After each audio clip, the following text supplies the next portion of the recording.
현재에서 10차 변론이 진행 중이고요. 지금 윤곽근 변호사 피청구인 측, 그러니까 윤석열 대통령 측 윤곽근 변호사가 한덕수 국무총리에게 증인 신문, 그러니까 질문을 하고 한덕수 총리가 답변을 하고 있다고 합니다. 그 내용 저희가 가장 신속하게 전해드릴 건데 그 전에 요거 하나만 짚고 가겠습니다. 정인아 기자. 윤 대통령이 법정에 들어와서 앉아 있다가 5분 만에 자리를 떴다는 소식이 들어와 있죠? 네, 맞습니다. 3시 한 4분쯤에 네. 윤석열 대통령이 자신과 떨어져 앉아있는 정상명 변호사에게 갑자기 손짓 그리고 얼굴로 부르는 듯한 표정을 하더니 예. 이 두 분이서 갑자기 자리에서 일어나서 밖으로 나가려고 했다고 현장에서 전달이 됐습니다. 네. 이 출입문 앞에서 두 사람이 무언가 귓속말을 나눴다고 하는데요. 그러고 나서 1분 만인 3시 5분쯤에 윤 대통령만 퇴정을 했다고 알려졌습니다. 예.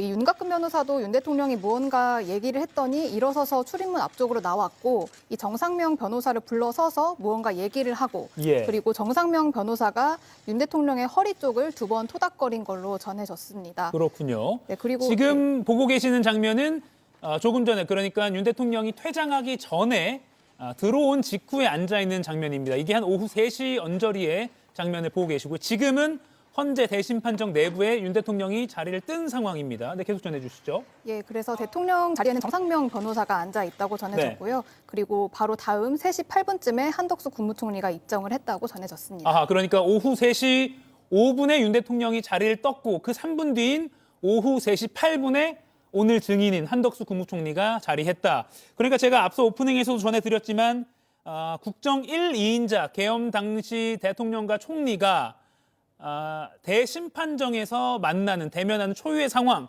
많은 언론에 또 국민들의 관심이 쏠렸는데 이 상황은 어떻게 보면 피하게 된 것 같습니다. 류혁 전 법무부 감찰관님, 예.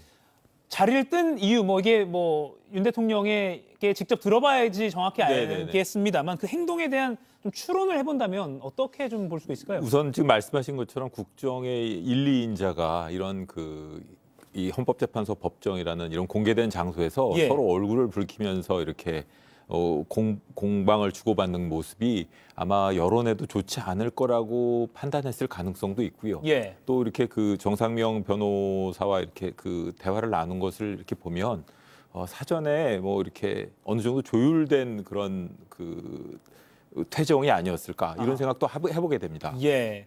국정의 1, 2인자이자 사실 계엄령 전이었다면 대통령과 총리가 만나서 국정을 논하고 했던 어떻게 보면 그 파트너인 관계인데 그 두 사람이 헌법재판소 대심판정에서 뭔가 사실을 가지고 다투는 모습 같은 걸 연출하는 것은 부담이 될 수도 있겠다. 이런 차원에서 윤 대통령이 퇴정을 했을 것이다. 이런 추정도 가능한 상황입니다.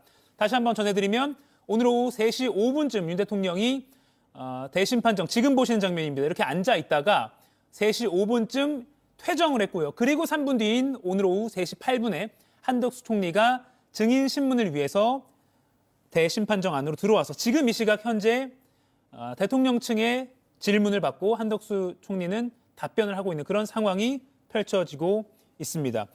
지난 화요일 이틀 전에 윤 대통령이 변론 시작 전에 아예 돌아가기도 했잖아요. 물론 그날은 이제 증인 신문이 있었던 것은 아니고 양측이 사실관계를 좀 중간 점검하는 그런 자리였기 때문에 그래서 꼭 윤 대통령 피청구인 본인이 앉아있을 필요가 없었을 것이다 이렇게 보기도 하지만 그 퇴정 굳이 왔다가 돌아간 걸 두고 또 정치적으로 뭔가 헌재 어떤 속도전에 반발하는 그런 메시지를 보낸 거 아니냐 이런 해석도 했거든요. 이건 어떻게 보십니까? 오늘 이 행동까지 같이 연관지어 본다면요. 오늘 같은 경우에는 사실 한덕수 총리 같은 경우에는 국회에서 이미 수차례에 걸쳐서 일관된 진술을 해온 분이시지 않습니까? 그렇기 때문에 이 헌법재판소에서도 사실 그 청구인 측의 그 증인 신문에 대해서 당연히 윤석열 대통령에게 유리한 증언을 하지는 않을 겁니다. 그런 그 증언을 듣고 있는 입장에서 사실 윤석열 대통령 피청구인이 그 여태까지 그 법정에서 보여준 태도를 보면 그 어떤 면에서는 본인은 지지자들에게 충분히 이렇게 그 항의하는 듯한 모습을 보여줬는지 모르겠지만 보통 이렇게 좀 상식에 비추어 볼 때 대통령이 저런 행동을 한다라는 것 때문에 좀 실망스럽다는 의견을 제시하던 분들도 계셨거든요. 그런 점도 있는 걸 보면 이 한덕수 총리 그 온건한 이미지를 놓고 볼 때 그걸 그 현장에서 공박하거나 이러는 것이 본인에게 결코 유리한 것이 아니라는 판단이 작용했을 수도 있습니다. 그리고 또 한 가지로는 지금 지난번에도 그냥 돌아갔습니다만 어찌되었든 간에 저 자리에 앉아 있는 그 피청구인인 대통령의 입장이 결코 편하지는 않아 보이거든요. 예. 그렇기 때문에 이 좀 불편한 상황을 최소화하려는 그런 전략도 아닐까 이렇게 생각해 보고 있습니다. 예, 불편한 상황을 최소화하려는 전략일 수 있다.